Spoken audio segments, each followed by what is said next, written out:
This is the weekend edition of Fear and Greed, daily business news for people who make their own decisions. I'm Michael Thompson, and good morning, Sean Aylmer. Morning, Michael. Sean, our weekend show. That's very exciting. It's the first one back for the year. I feel like there should have been more enthusiasm just then, Sean. A bit more fanfare. I think we should change up the weekend show. We're not going to do it today, but I'm sick of winning. I mean, we have this competition between you and I. We have our great judge, Adam Lake. I'm just sick of winning. It's tiring. It's such a burden. That's why Michael Phelps retired. After a while, you've just won too many gold medals. Your neck hurts. It's heavy. Yeah. Anyway, because this is a competition, it is about each of us nominating what we think is the biggest business story of the week, the most remarkable business story, a sleeper story, one that's flying under the radar, which I vote we scrap. If we're going to scrap anything, if we're going to make any changes to this show, it's going to be that one. Get rid of it because I'm terrible at that category.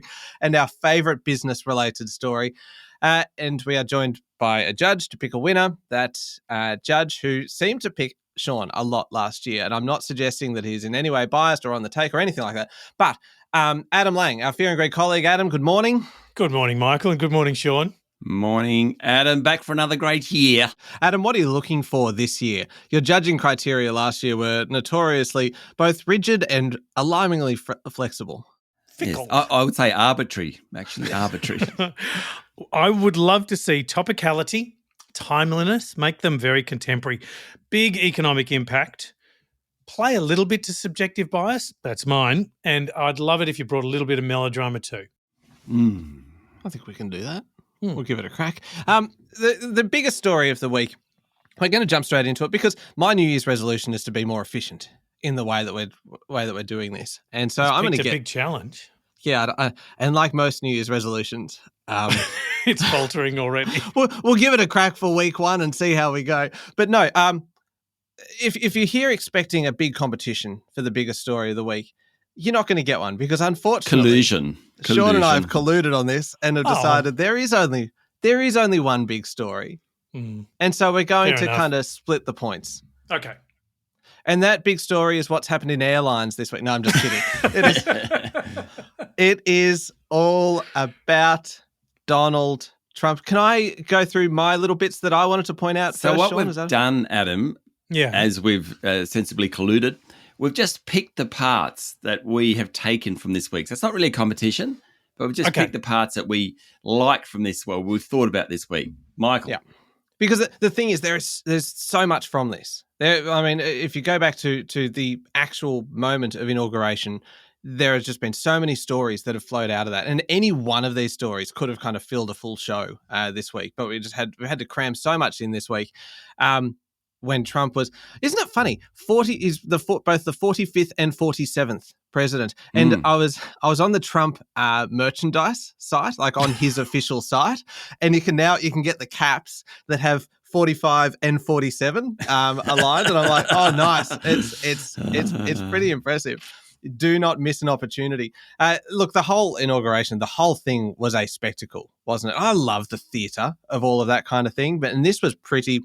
It was like watching the Oscars when you watch the kind of the red carpet part of the Oscars and you're just trying to kind of spot the actors and things that you know. Here, but you were spotting business people in this one because the entire kind of first few rows were so heavily stacked with kind of all the tech billionaires. You had your Jeff Bezos and your Mark Zuckerberg and, of course, your Elon Musk there and Bernard Arnault, kind of all of these billionaires, mostly tech, a few others as well, and they were all there front and center, which says, I imagine, quite a lot kind of about the people that are hoping to maintain the ear of the president throughout his term. Like a royal court more than a US president. Yeah, indeed. That these are people who have identified Trump as potentially very, very friendly, potentially friendly to their cause, and they are trying to maintain a good relationship with him. So basically a transactional presidency. Totally transactional open presidency. For business. Yeah. I think that's you're right. Exactly right. And I think to a degree, there's also an element of fear in it because they know how quickly things could turn against them as well if they don't maintain that relationship and go through the motions of kind of stay close. Yeah. I don't know. Did you see Melania and the Hamburglar hat? And the hat, yes. Did you see the Batuta advocate said her very own wall They called it her very own wall because as he went to kiss her, he couldn't get in there. Couldn't quite get close enough. So it was an air kiss from about 6 inches.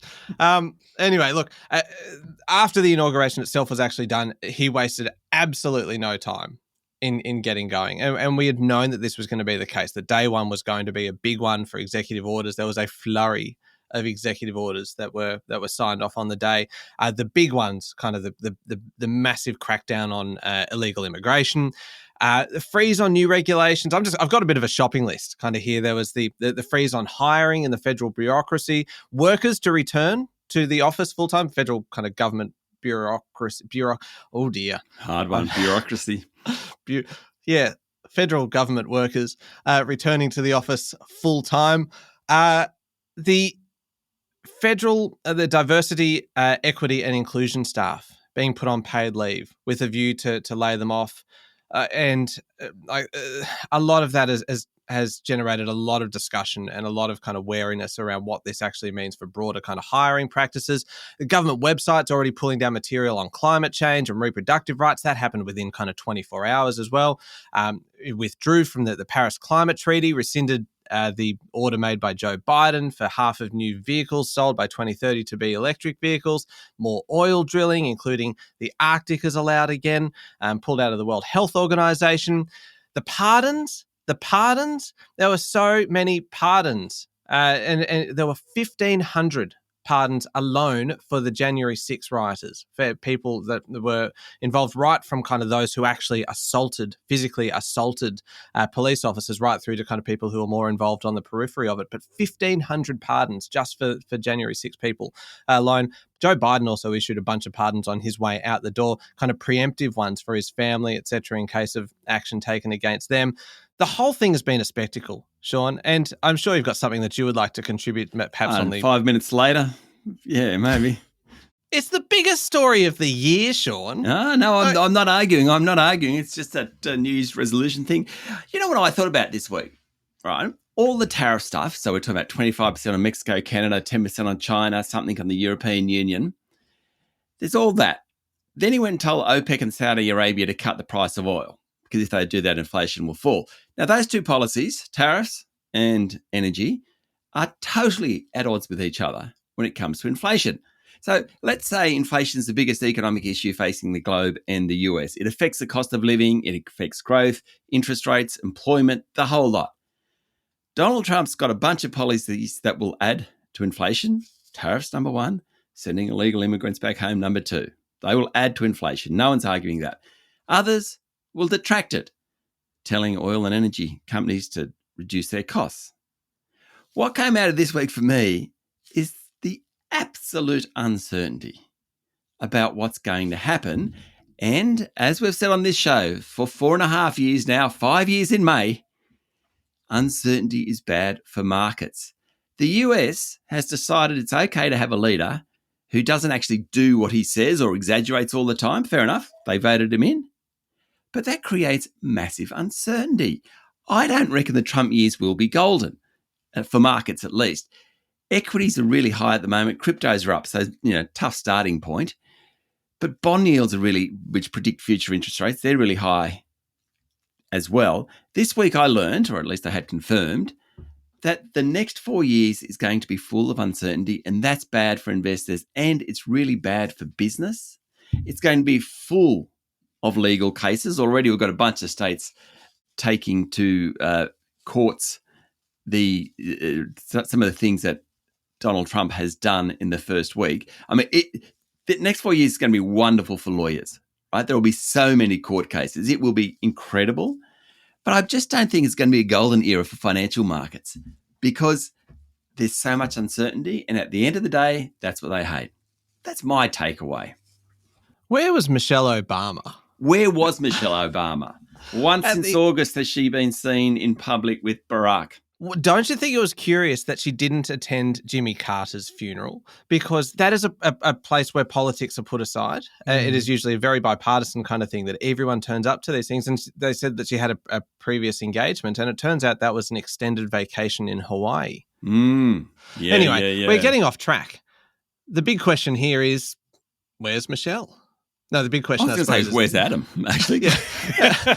So who wins, Adam? No, don't actually judge us because I said you can make comments. This is a draw, isn't it? I mean, to me, Sean, yes, uncertainty. I think very interesting comment around not a golden period for business because the ramifications will take some unpicking, I expect. The launch of the executive orders has been spectacular. Like, it's gobsmacking the pace of announcements that have been made.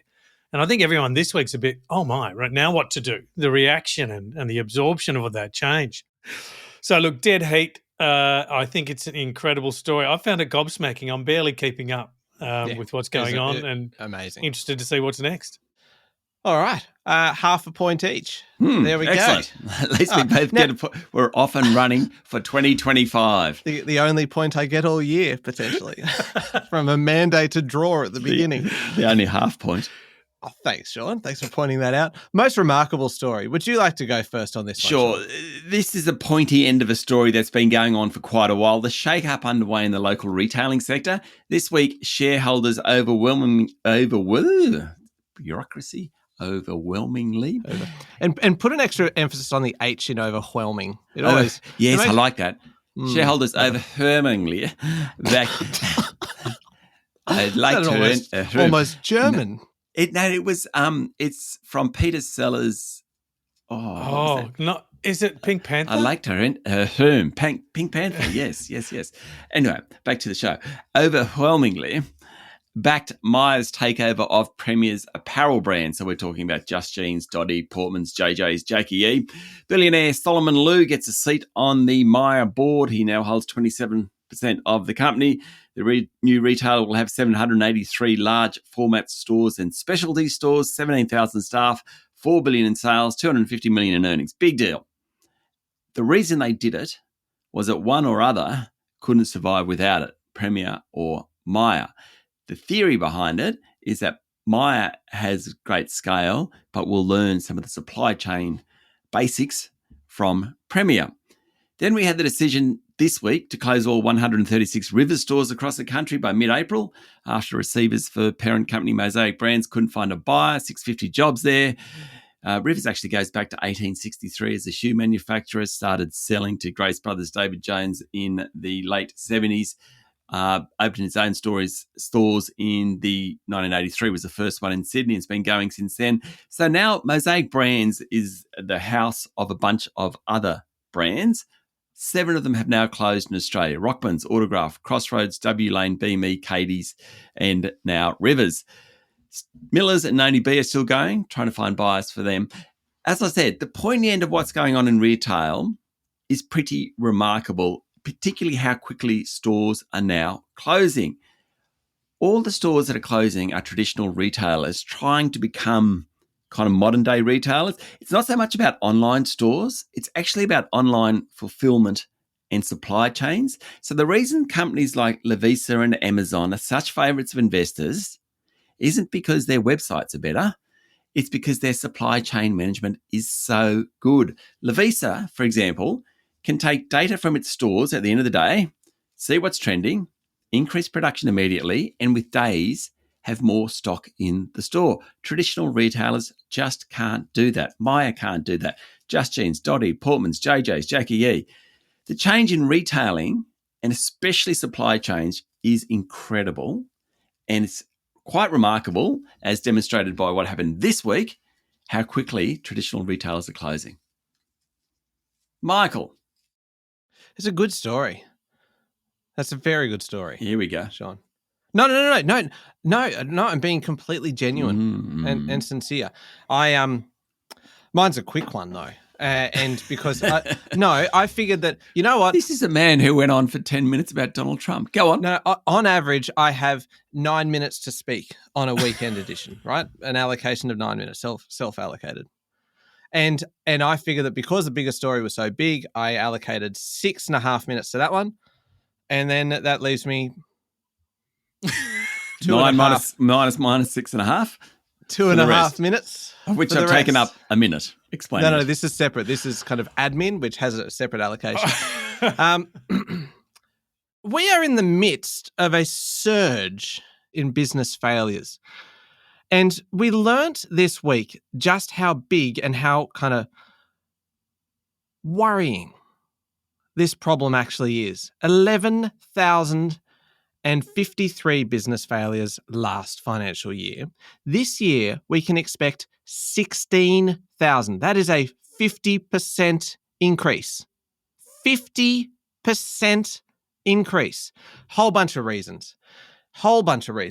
And Sean, you kind of touched on a few of those, particularly kind of with rivers and things. A lot of pressures on businesses, and they vary from business to business, but you've got higher operating expenses, you've got cost of living pressures affecting customers and also the businesses themselves. An ATO crackdown that we've talked about many times in the past on unpaid tax debt, forcing companies to close. ASIC data shows 7,483 insolvency appointments in the 6 months to December 31. That is a record. A record.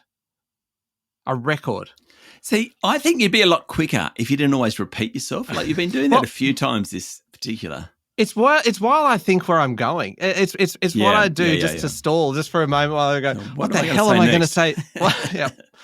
Come on, brain, think of something. But anyway, look, business failures and closures are normal. They are a natural part of the business ecosystem. But the first triple but of the season. There we go. Got that one out early. I reckon I'm going to go for a sextuple. Oh, keep going. Have you ever had infinite regret over the words that came out of your mouth? Yes, but normally not in this sort of circumstance. They're normally not recorded. Business failures are normal. Closures are natural. But if you ever wanted a snapshot, Adam, in particular, of just how hard it has become for Australian businesses, in particular, small businesses, right? Small businesses, then these numbers could not be more stark.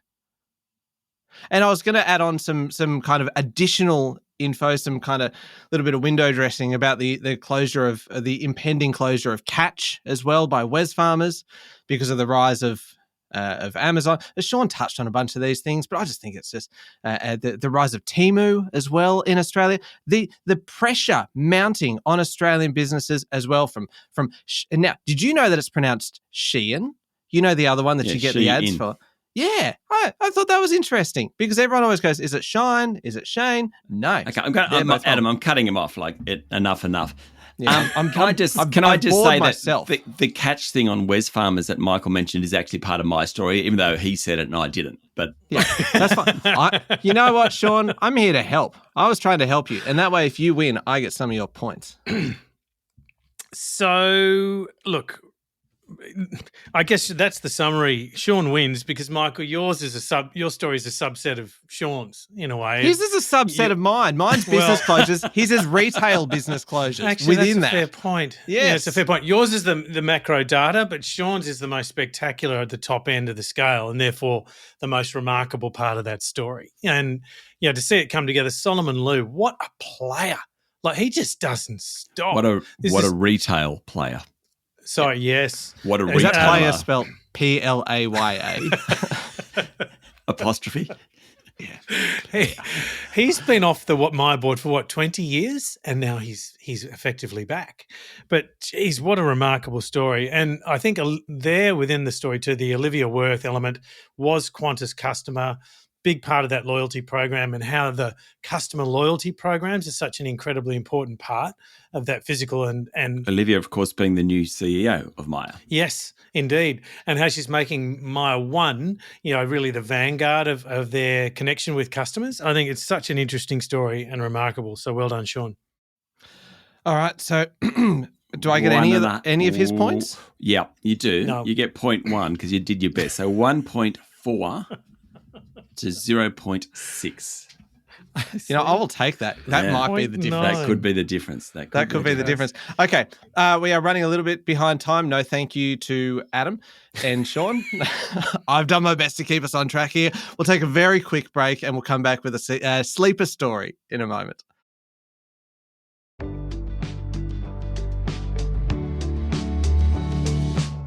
All right, Sean, we are looking for a sleeper story of the week. Shall I go first on this one? Please do. Now, a sleeper story is, of course, one flying under the radar, or, as we've discussed in the past, a story that is going to become a bigger story further down the track, in which case the fuse on that story was lit throughout the week that's just gone by. Adam. Yes? The Reserve Bank is looking into, I'm going to do this quickly, it's looking into surcharges and the payments system, right? Which is, I'm sorry, Sean, I'm assuming that was accidental. No, go on. This is good stuff. Commonwealth Bank has called for surcharges on credit cards and debit cards to be dropped. You can understand why, right? Australia pays about $1 billion in surcharges. It is big business. There's actually a lot to be made in the surcharge space here. But the government's already planning to dump debit card surcharges next year. They've got to get RBA approval for it, of course, but it's already kind of on the cards. Commonwealth Bank, MasterCard, Visa want to see the Reserve Bank go further. They want to join the UK and Europe in banning credit card surcharges as well. But just one. The sleeper element of this, right? The sleeper element that you both need to be aware of is that you must be aware of the impact on prices here, because everyone this week was talking about what the Commonwealth Bank said, because they are Australia's biggest company. What they say is enormously influential, obviously. But think of the poor airlines. Oh, you nearly said but again then. I know, it's so hard. Yes. It's so hard not to bust out a double or a triple. The airlines, both Qantas and Virgin, made a submission as well. And they made a very valid, kind of sleepery kind of point, which is why I'm including it here, is that if you scrap the credit card surcharges and the debit card surcharges, but they're already going to go anyway, then prices overall for airfares, for instance, are going to rise, because no longer are they going to be able to single out those people who are paying with credit cards and whack the surcharge on them. They're going to have to just build those into the overall prices. So they've said that if this happens, our prices are going to rise. That is the last thing Australia needs right now, higher airfares. So therefore, the fuse has been lit for this. I have cleverly lifted up the rock of the Reserve Bank, had a little peek underneath and detected a sleeper story under there, and I'm presenting it to you now, Adam, casting training the spotlight of fear and greed upon it, the sleeper story of the week. Excellent. Excellent story. Not detracting from the story. I always find it a bit rich when the airlines say stuff like that, because we're talking about a tiny amount on a $500 airfare or a $2,000 airfare, and we're talking about $3 or something or other. And I just fair point. I'm sure they're right. Actually, theoretically, that's right. But surely Woolies, when people are buying, I don't know. Anyway, what are we doing? Sleeper story. Sleeper story. Yeah. Sure. Sorry, I literally lost my theory. I'll do.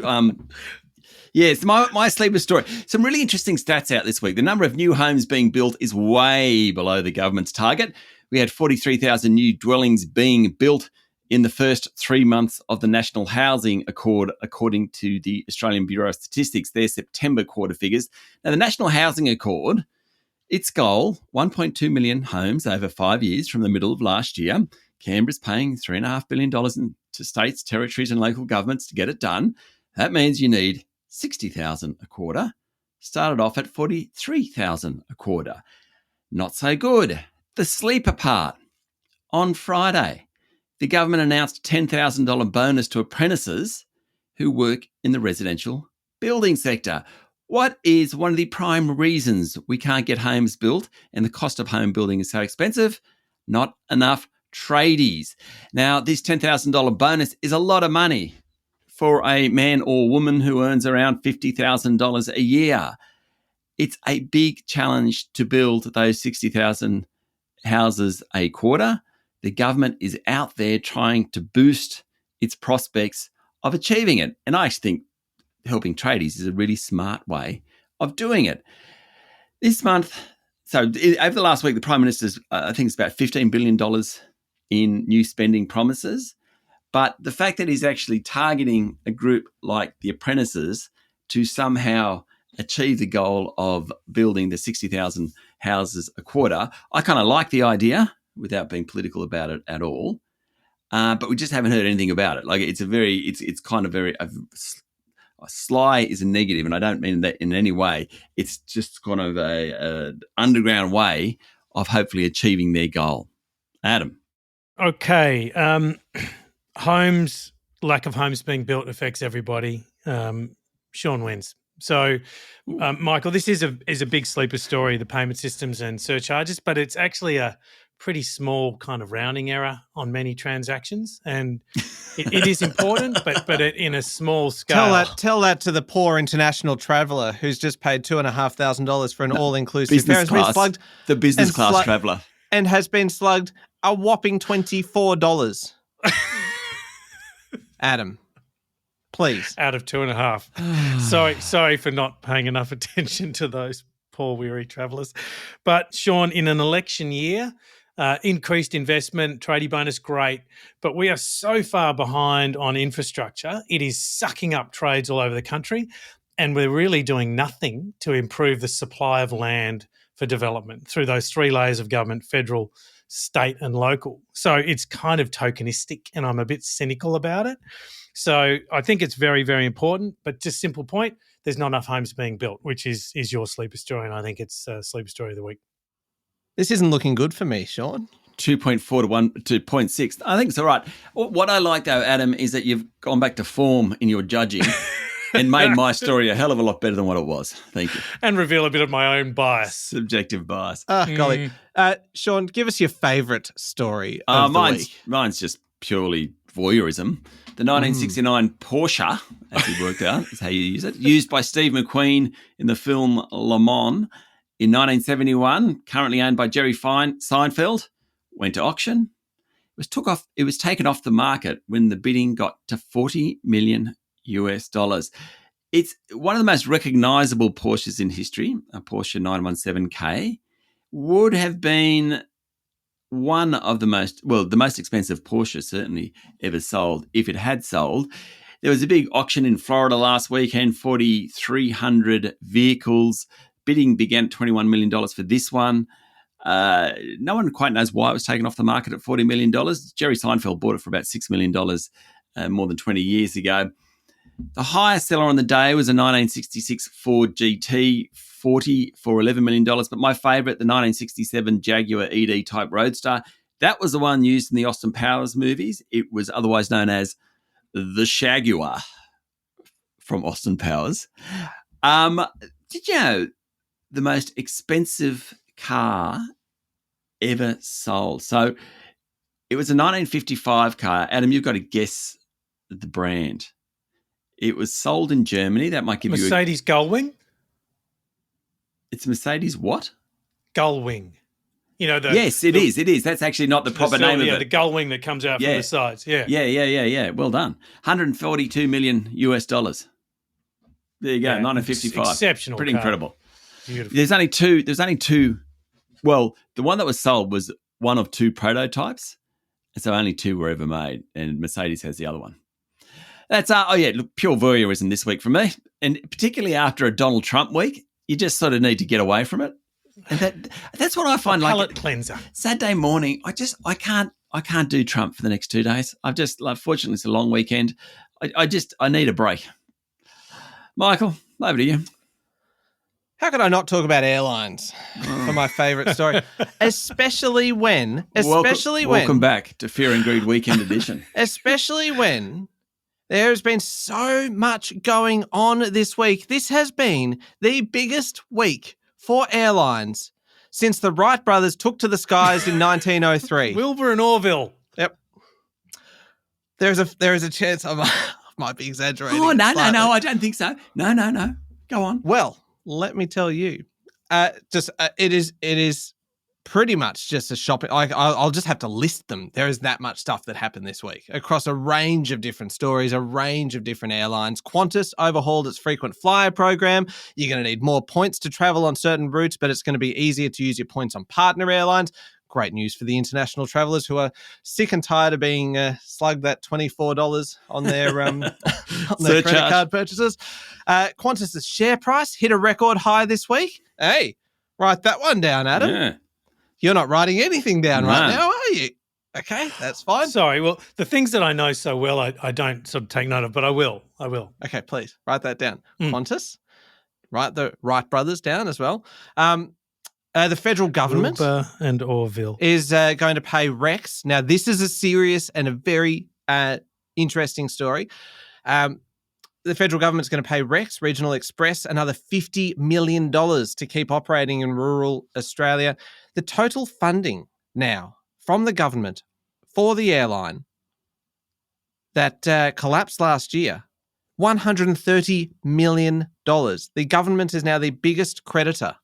And of course, they have to kind of do this because Rex has a kind of a social kind of purpose. It's got a value there. It needs to keep Australia connected. So you can understand why this is going on. But that is a lot of money. Airlines on-time statistics are improving. Better than 2022, better than 2023. Qantas at 75%. Jetstar 73%, Virgin 72%. Still quite extraordinary to think that then you're saying that 28% of flights are not actually running on time. Yep. Like it's just anyway. And the ongoing impact of them on everything else. Yeah, absolutely. And the fact that everyone knows that they need to build in. If you're going somewhere for a meeting, you need to build in a buffer, like of kind plus of or like minus a day. Right, and the impact on broader efficiency. Oh, I found something here. Adam. Oh yeah, no, go for it. Yeah, you're onto it. Yeah, the impact on broader efficiency and productivity within Australian businesses. Goodness me. Pull up your socks, Australian Airlines, and let's hit 90% on-time performance. That's Fear and Greed's new campaign for this year, something that we can have absolutely no impact on. The thing is they need more planes. They need newer planes to help kind of meet demand. That's Qantas in particular. The average fleet age for Qantas is 16 years old. That we learned this. Most Qantas planes would legally be allowed to drive if they could. And drink. Odd. And vote. Yeah. Indeed. Yeah, and you do not want your plane going out drinking. Ticket prices were 6% lower in December than they were the previous. So much stuff happened this week in airlines and aircraft. Channel the passion, Michael. Can I? Do you know why I like including airlines and aircraft stories, Adam? I'm getting a picture of it. It is because there is something about air travel that is truly exotic. I said exotic, not erotic, just in case you misheard me. The thing is that's what this show needs. It needs something a little bit exotic. It needs that kind of... No, it doesn't need anything erotic. There is some... Like, we have the sextuplet butt for that. The sex butt. Anyway, on that note, aircraft, airlines, huge week. Aircraft. Look, that just reminds me.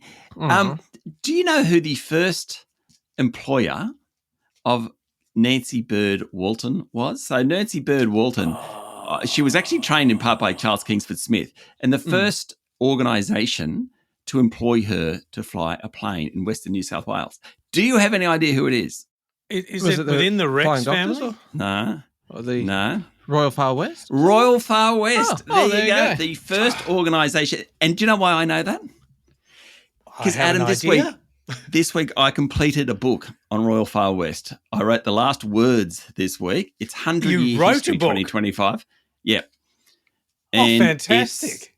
This is its 100-year anniversary.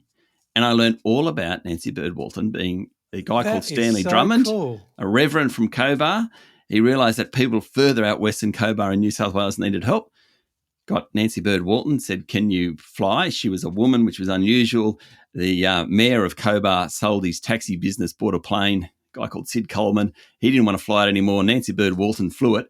And she used to use, roads or fencing, basically, to navigate where she was going in Western New South Wales. Oh, and like literally and looking from the sky to the ground and going, okay, oh my word. Yeah, and she'd get there, there'd be a nurse with her, help nursing mothers, help babies, like phenomenal story. That is extraordinary. Yeah. Great story. When's the book out? March. Oh, that's quick. So, soon. Yeah, well, I spent last year doing it, so it's sort of been a bit of a labour. Yeah, but to get it published as well, that's brilliant. Oh, no. It's all like Royal Far West is publishing it. It's not, like fantastic. Michael's books. Yeah. Anyway, it's a picture book. Lots of good pictures in it. That is amazing. And you know what I love most about this is that you've added a bit of colour and you've added a charitable element to my story. That's right. And I'm not sharing the points because I suspect I might have won this one. Over to you, Adam. Over to you, Adam. Yeah, Michael, you did win this one. There was a little bit of daylight in it too, so you've come home strong. Now, rightly or wrongly, I've given 0 points for the first story to each of you. So it's out of 75 and not 100. Is that acceptable? Well, can you give us 25 points each? I just prefer it to sound better. Okay. Yeah, actually, it's a better kind of measure then. Oh God, it's going to put another 3 minutes on the show. Come on. My poor aching brain. You will undo all my efforts to get this done quickly. 2.4 to Sean in the story points and 1.6 to Michael. Right? Landslide, clear winner. We don't need the points. Let's hear the points here, Adam. Dead heat, 91 points each. Hey, there we go. Well done. I'll take that.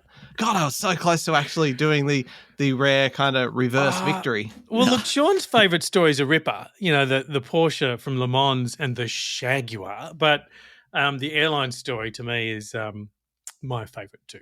Vastly superior, indeed. Yes. That's okay. 2.4 to 1.6, probably one of the more unusual scores we will get. Unprecedented. Yeah. Although I do think last year when Kenna was judging, you got -1 or something, Michael. That's probably my favourite was the one where I got to judge, and I judged the two of you, and I handed out so many demerit points and bonus points, and you guys just that's very Trumpian. My favourite was when I was the judge. It you know what? It brought theatre to the judging. That's true. It was just, and it was like it stands out in probably the memories of most listeners. Anyway, pomp, ceremony. Yep. Pageantry, all of it. Thank you very much, Sean. Congratulations on your win. Thanks, Michael. Thanks, Adam. Thank you, Adam. Thank you. Make sure you're following the podcast and please join us online on LinkedIn, Instagram, TikTok, Facebook and X. I'm Michael Thompson and that was Fear and Greed. Have a great weekend.